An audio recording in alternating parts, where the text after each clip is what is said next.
Hey, welcome back to the channel. It's Plain Decoded.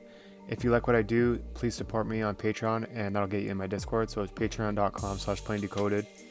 I'm going to be covering week 2, Thursday night football, Minnesota Vikings at Philadelphia Eagles. And the Eagles are minus 260 on the money line, minus 6 on the spread. So here's the chart for the game. I set it to locally in Philadelphia, the 14th of September at 8:15. Locally, the favorite gets the first house and the 10th house. So the first house has Aries in it ruled by Mars, and the 10th has Capricorn in it ruled by Saturn. The 7th has Libra in it ruled by Venus, and the 4th has Cancer in it ruled by the Moon. So the underdog will only have one significator, one Lord, and it's going to be Lord 7, Venus, because the Moon can't be used in the 4th house because it controls the game. So you just operate without a Lord. If it was in the 7th house, you would use its dispositor, which would be Mercury. But because it's Lord 4, you just operate without that Lord. So we have Mars and Saturn versus Venus. The first thing to check is the angles. So here's the angles.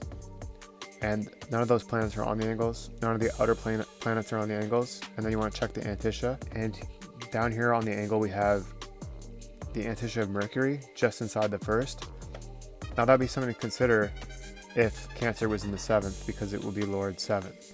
But we don't operate with a Lord if it's in the 4th house, so we don't have to worry about that. And we have the Antisha of Saturn just inside the 7th as well, but it's too far away from the cusp. And even if the game starts late, it would have to be really late to start for it to start making a difference, where it would be a testimony for the underdog.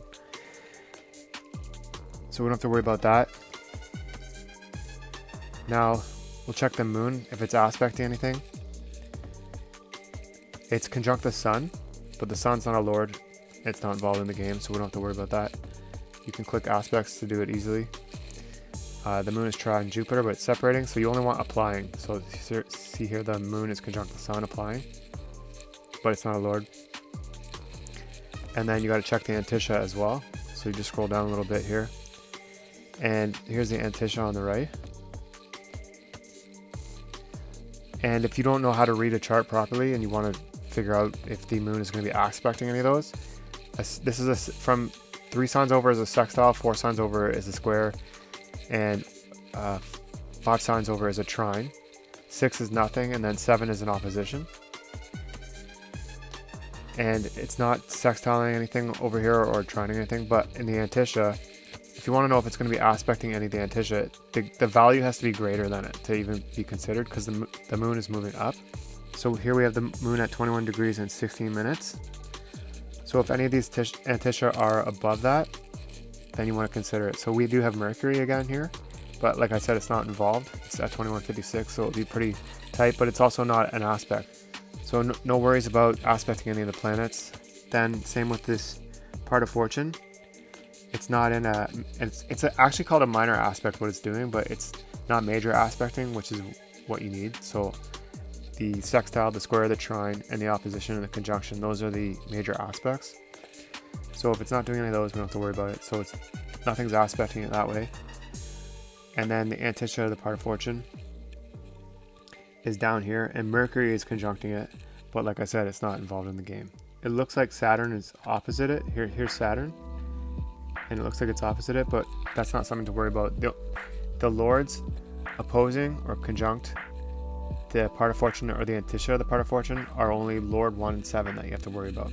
So there's nothing really going on in this chart. Like, we also want to check the outer planets if they're falling on the angles or opposing the part of fortune, but they're not. So there's nothing happening in this chart at all.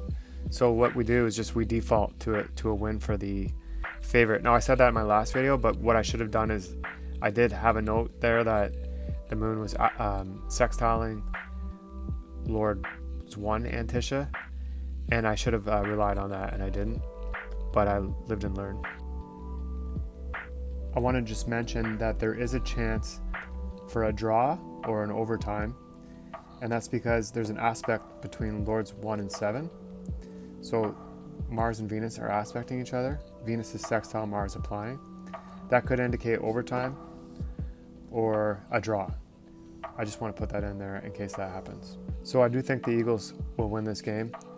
And because there's no testimonies, I can't say that they're going to cover the money line. If there was like 2 testimonies, 3 testimonies for the favorite, I would say they're going to cover the spread. So maybe we can boost the money line by doing an in-game parlay. Kirk Cousins has 21 rushing touchdowns with the regular season and playoffs.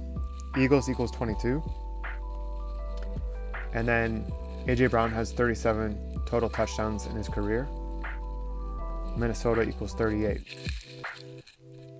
So I think Kirk Cousins might have a rushing touchdown and AJ Brown gets a touchdown. So you can do that with the in-game parlay. This one's probably the better of the two, but I like both of them. Thanks for watching. If you made it this far in my video, comment plain in the comment section. It helps with the algorithm, and we'll talk to you later.